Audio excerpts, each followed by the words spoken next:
Good morning, beloved community. My name is Pak Hu Hang, and I'm the Chief Program Officer at Vote Run Lead. And for the next couple of minutes, I will be talking to community activist and VRL advisor, Nevada Littlewolf. In fact, I'm going to have her. Sorry, bear with me, Nevada.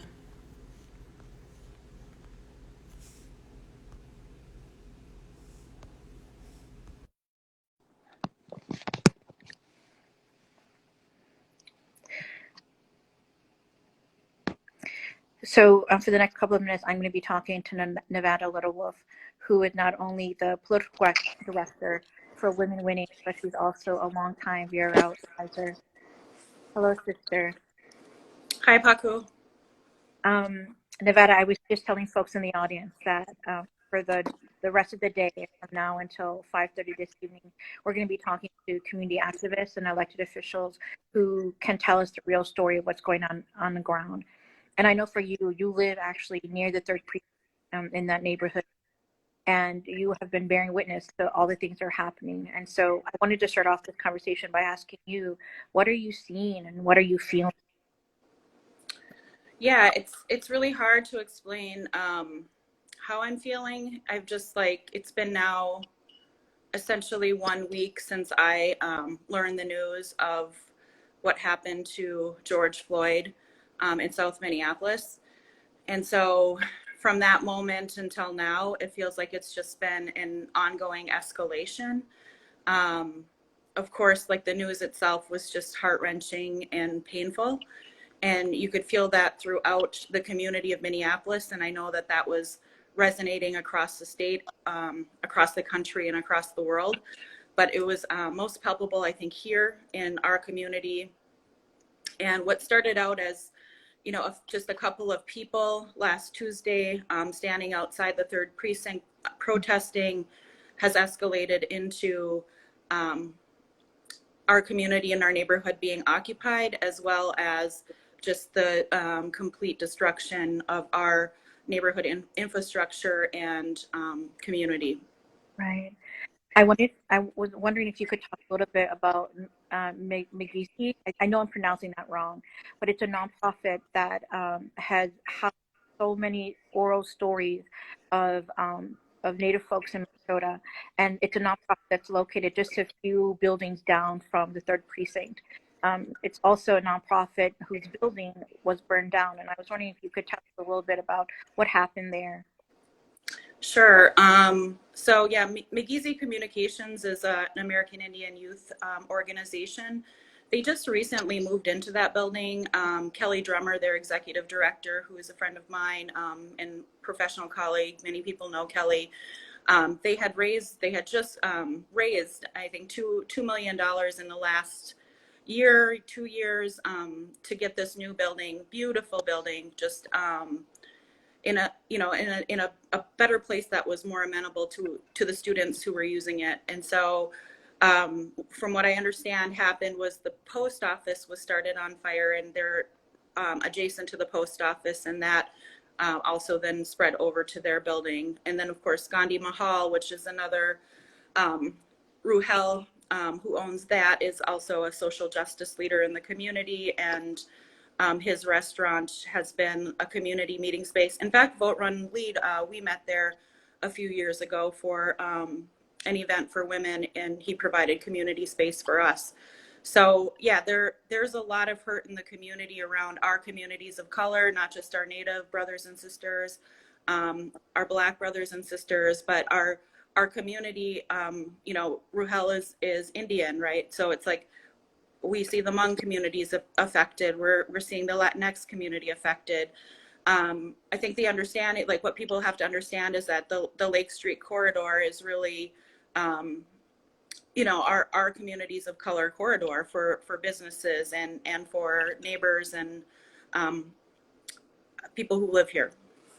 That's right, Nevada. A lot of people may not know, but Lake Street is perpendicular to also, or in the same vicinity as the Phillips neighborhood, where Little Earth is located. And this violence, talked about George Floyd, like this violence of Black men um, perpetrated by police officers is not new to Native Americans and especially urban Indians. And I'm wondering if you could tell us about the history of many Native Americans, especially in Minneapolis, and their interaction with police officers. And I'm thinking especially of Native women, which has actually one of the highest rates of negative with police officers in Minneapolis. Well, I mean, I grew up obviously here in Minnesota. I'm a member of the Leech Lake Band of Ojibwe. So not only am I a citizen of my tribal nation, I'm also a citizen of Minnesota. But I grew up here in Minneapolis when I was younger at aunts and uncles who lived here, and I listened to my family tell stories of how the police were brutal to Native folks and how the American Indian movement, AIM, and the AIM Patrol really started in Minneapolis to police the police. And so this was back in like the 60s and 70s, you know, before I was born. I'm 43 years old. So this has been going on for a long time in Minneapolis. There's a long history of this kind of brutality of police against Native people and people of color. And so the AIM Patrol, I mean, we saw them out again this past week, just coming together and protecting Little Earth, protecting the American Indian Center, protecting Leech Lake office. My tribal office is a couple blocks from my house here. They were out there protecting, and they actually, there were 4 young men, young white men from Wisconsin who were trying to break into the Leech Lake office. And I think another building right across the street, there was a liquor store there as well. But it was the AIM Patrol who stopped them because we're in a state where we're policing our own communities.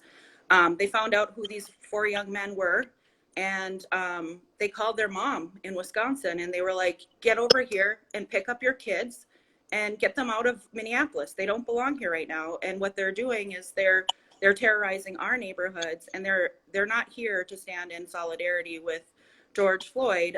They're here to cause problems. And so, I mean, when you see that kind of situation where we have our own community members are the ones who are providing that protection for our neighborhoods, it's really like right now I can feel my heart just kind of starting to race again. It's you know, it's really disheartening that we don't have our police out in the community, and that there was such an escalation that happened this week. You know, I was down, I know you had Lulit on this morning, and she and I were out the first night, Tuesday night, down at the precinct, and I was there from probably about 10 p.m. till about 1 a.m. and you know, it was quiet, quieter than it's been, right? Like it was just, things were just kind of starting. We did bear witness to some people breaking into the Minnehaha liquor store. That was pretty quickly resolved, and the police did come over and they did secure that building. And then, you know, the rest of the time that I was there, it was really a lot of just the peaceful protesting, and then intermittently the police would fire things off into the crowd. I left, like I said, about 1 a.m, but the next day, you know, things just continued to escalate, and now we know Minnehaha Liquors is no longer there at all, and the Target that I shop at, that's completely looted and gone. Cub Foods, same thing. Aldi, Wendy's burned to the ground. Arrow Auto burned to the ground. Affordable housing that was just being built, that's burned to the ground. So there's just like, you know, and numerous other buildings we've already talked about, like Migizi and Gandhi Mahal, and others, you know, are no longer there. And I'm actually a little bit closer to Franklin Avenue than Lake. So I'm like near the Seward Co-op and Zips Liquor and Soberfish. And so and then there's a whole corridor of businesses here that are also like Black and brown owned businesses. And they're all, when I drive through my neighborhood now, everything is just, it's boarded up. It looks like a war zone. It feels like that because you drive through town and you see National Guard on corners. And it feels like we're in an occupied state right now. Nevada, I wanted to build up on 2 things you said. First one, when you talked about the story for those 4 young men from Wisconsin and how their mothers were called, and it breaks my heart because this escalation, this violent escalation, is not necessary, right? I wonder if George Floyd had been treated more humanely, what would have been the outcome? And repeatedly, if we did not have like warrior culture in the police, what would be the outcome, and how many lives could be prevented? Um, and I think again, like a lot of people don't know what you talked about. All those corridors, those are corridors of that were the minority businesses were invested in, and they weren't just like invested last year. They were invested like 30 years, and it's so many people. Some of them that are very very old now, whose life work is to raise up these corridors. And Ilhan said that, someone from our community who understands the sweat that took to create those corridors, they would burning it down. It like breaks my heart. But Nevada, I was wondering if you could speak to yesterday, at 38 Chicago, where George Floyd was killed. There was a group of Native American women, and they were in dresses. We call them jingle dresses, and they were doing a. I'm not sure if you were there, you know about it, but could you tell us about the significance of the jingle dress and the significance of that? Of course, yeah. So the jingle dress is actually comes from my culture, the Anishinaabe people. And it came at a time when we had a need for healing, and there was a lot of sickness and there were a lot of problems in our community. And there's a few different stories about how the jingle dress origin came, but what I understand is there was someone had a dream, and I understand there was actually a couple of different people who had the same dream about these dresses that would jingle, and that we were being called to make these dresses, and then we were being called to dance in these dresses for healing. And the jingle dress, we've been using that through the pandemic. We've been having these virtual jingle dress dances that have been happening already, but now with this situation, of course, we called out the jingle dress dancers again to come to the site and to dance for healing, and to dance for power, and to dance so we can get through this. And so I can tell you that I'm leaning into just my relationship with Creator right now.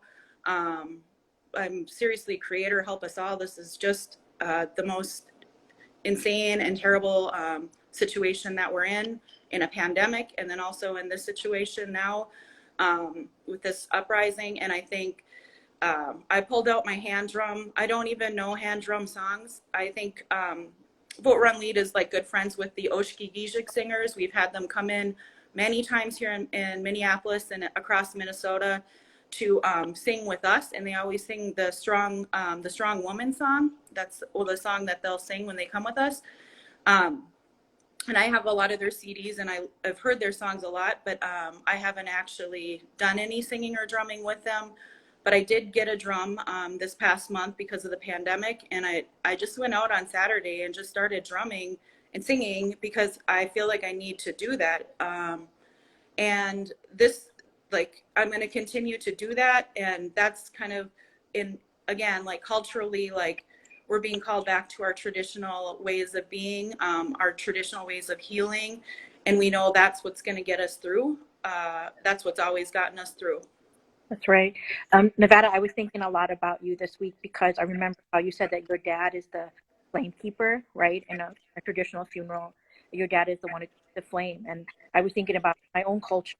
When there's a death, it's the women that guard the body, and how like in these moments of grief, but it really is what this is grief, like we are all mourning, that it's the women that continue to protect, it's the women that are called to heal, it's the women that hold space. I'm wondering if you could speak to also something that Tamika Story, so she was one of the organizers of the Women's March. She was at a press conference and they were asking her about the looting and all that stuff, and she's like, talk to me about looting.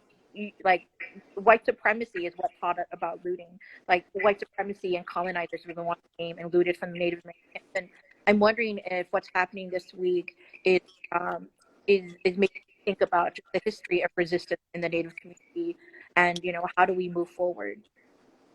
I mean, of course, and I think in Minnesota, like, I've been doing this racial equity work for a long time. You've been here standing by my side in sisterhood in this, and we talk more and more about this is Indigenous land and doing it an acknowledgement. Good organizations and government and businesses will take that time to acknowledge that that we are on Indigenous land. And like, how did the state get founded? It was through that, like the taking of that land from our people so that they could have the resources. And Minnesota has these like very high, what they'll say is like, we have some of the best economic indicators in the country. And okay, so, but for who, right? Because it's not for Black and brown people. In fact, in the state of Minnesota, we have the worst disparities in the country around economic factors, educational factors, like health factors, worst in the country, right? But in Minnesota, we love to talk about how exceptional we are and how great we are and how well we do. But it's like, okay, but you think about those people who are prospering, at whose expense are they prospering? And how did they receive those resources? And how did they get to that place where they have such exceptionalism? So we have to do better in Minnesota around having these conversations, not just having conversations, but taking action. We need to have a better understanding of our own history here in the state, a true history, not a made up history, not a history just for certain people, but a history that really speaks to Indigenous people, Black people, the immigrant community, the refugee community, and everyone who's here, right? And I think that that's part of it. It's not lost on me at all that Sunday was the anniversary of the Tulsa Black Wall Street uprising and the destruction of Black Wall Street in Tulsa, Oklahoma. And we're just seeing it all over again right here, like history repeating itself. And why? Because whoever got taught that about the uprising or about what happened in Tulsa and the Black Wall Street, I just learned about that in the last year and a half, 2 years. And that's something that I feel like should have been taught to me in history. That's something that we should have understood, like how that happened, why that happened, and then the impact it had on the Black community, what they had built for themselves, and then it was gone, just gone. And that's exactly what we're seeing here in Minneapolis all over again. Nevada, what you said reminds me about how people don't know this, but the history of lynching in this country. The first people who got lynched in African American communities were not necessarily the civil rights activists, right? They were actually the business owners. And these white groups would see in communities where Black people were prospering, they would see who were the Black business owners that were the most prosperous, and they would lynch those folks as a warning. And that is the history of the country. And we are going through a lynching right now because, like you said, many of the business corridors that have been looted or have been burned down, those were minority, Black, brown, Asian, Indigenous corridors of our livelihoods. We are just trying, livelihood with dignity. It's like, oh, so upsetting. It's hard, but what I'll say, Paku, is that and it's a mixed bag, right? It's frustrating, but it's also like it's also hopeful. I always look for hope, and I look for the beauty, and I look to how do we get to where we need to go. And people who know me, they know, like, I did work with youth programming and American Indian youth when I was a youth myself. I've done lobbying and advocacy work out in DC. I've been trained as a community organizer in Chicago. I've been a rural advocate in northern Minnesota, but really across the country. I worked in the court system as a court-appointed advocate. I ran on the city council, and I was served 3 terms on a city council. I worked in philanthropy as a president and CEO of an American Indian community philanthropy. I serve on boards of philanthropic organizations. And right now I'm the political director at Women Winning, working with pro-choice women in Minnesota to run and win their elected office. And so for somebody who's been like working within the systems my entire life, right? Like doing the things we're supposed to do to see these changes happen, it kind of knocks you back a little bit when we still see these horrific things happening. And particularly this is extremely painful. So I think it's really important for us as leaders to take time to like make sure that we're healthy, like in this process, because this is really hard for us as leaders. It's traumatic. And then a lot of us also have historical trauma that it's bringing up. but also it's like, what do we do now moving forward, and how do we leverage all of those things? Like, how do we leverage philanthropy? How do we leverage our relationships to government leaders, corporate leaders? And you know, I think that the thing that I feel really good about, it's been hard because this last week, Julia Pasenda and I, she's the other political director at Women Winning, we had to make a really difficult decision to cancel our advanced candidate training last Friday. But we did, because we knew that our candidates are the ones who are on the front lines right now, out there doing the work. And we just heard from Devonna Pittman just a little bit ago, and she explained her experiences. We've been working with Devonna and others that you'll probably have on your call today as well. But it's like, we knew we needed to create space for those leaders to go out and do the work in the community, because that's what our leaders do. Those are like the people that we're supporting, endorsing, training. They're the ones who are really out there just doing the work. And so, you know, we'll reschedule that training. I'm also thinking about this week, I have this really big training called Political Leaders of Tomorrow, where we're training new young people to come in and work on these campaigns. And it's different this year, because we're not just training them to work on campaigns, we're training them how to work on campaigns during a pandemic, right? And so now we have this extra layer of like, okay, now we're training these young people how to work on campaigns during a pandemic, during an occupied state, and you know, an uprising, and in the grief of the death of our community member. But the work is really important, that we continue to move forward, we continue to support each other, and I with all my heart, I thank you, Vote Run Lead, for doing these forums today and getting voices out there. Thank you, Nevada. You know, thank you for living your truth, and for being such a light and a reminder that our survival is our resistance and our resilience. Lily talked about transformation. I think that speaks to the transformation in our democracy, in our life. So I know that I want to be respectful of your time, but I just want to thank you so much for agreeing to join us today, sharing with us wisdom. Thank you so much. Of course, miigwech. Thank you. Ojo, thank you. Thank you, beloved community. And please join us later on in the next hour, where we're going to talk to another VRL leader and share some more stories of what's happening on the ground. Thank you.